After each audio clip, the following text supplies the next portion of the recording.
Motorcycle वाले तो बचो, ठंड तो बचो। 2.5 लाख रुपए तो उत्ते है कोई। हाँ जी भाईजान मेहरान 2.5 लाख रुपए की गड्डी। हाँ जी 2 हो गया 2,60,000 रुपया जी। और भाईजान वीडियो बनाओ 2.5 लाख की गड्डी मिल जाएगी मोटरसाइकिल 2.5 लाख की मिलती। हाँ जी भाईजान डोगर मोटर से मिले 2.5 लाख की गड्डी 2.5 लाख रुपया लग गया जी गड्डी का।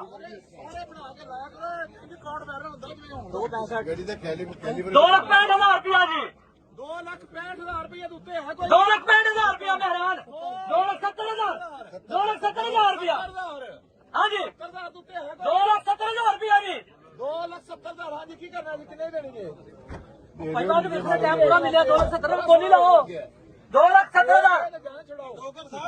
पानी ले आइए गड्डी बहुत सोहनी है ਤੁਹਾਡੀ ਸੋਹਣੀ ਤਿਆਰ ਹੋਈ ਹੈ ਗੱਡੀ 'ਚ ਕੋਈ ਸ਼ੱਕ ਨਹੀਂ ਲੇਕਿन 2,70,000 रुपया बहुत अच्छे पैसे ने गड्डी लगदी उतला मॉडल है। 3 लाख रुपए दे रहे हैं 3 लाख रुपए रास्ता दियो मेरा। हाँ जी जो सारा काम सारा बनवा दो जी बॉस। ਇਹਦਾ 2,70,000 रुपया ਲਾਇਆ 3 ਲੱਖ ਵੀ ਕਹਿਤਾ ਇਹਨਾਂ ਨੇ ਨਹੀਂ ਦੇਣੀ। क्यों नहीं देनी जी 4 ਲੱਖ ਦੇਣ ਇਹਨਾਂ ਦਾ मॉडल करा दे ना करो ਯਾਰ ਮੈਂ ਦੱਸ ਦੇਣਾ 4 ਲੱਖ ਰੁਪਏ ਦੇਣੀ ਅਗਰ ਕਿਸੇ ਲੈਣੀ ਹੋਵੇ ਲੈ ਤੁਸੀਂ ਨਾ ਮੇਰੀ ਗੱਲ ਸੁਣੋ ਆਓ ਨਾ ਮੈਂ ਤੁਹਾਨੂੰ ਦੱਸਣਾ ਤੁਸੀਂ ਇੱਧਰ ਆਓ ਨਾ ਤੁਸੀਂ ਇਹਨੂੰ ਜੁੜੋ ਤੇ ਅਸੀਂ ਫਿਰ ਇਹਨਾਂ ਨੂੰ ਉਹ ਜਿਹੜੇ ਇੱਧਰ ਲਿਖੋ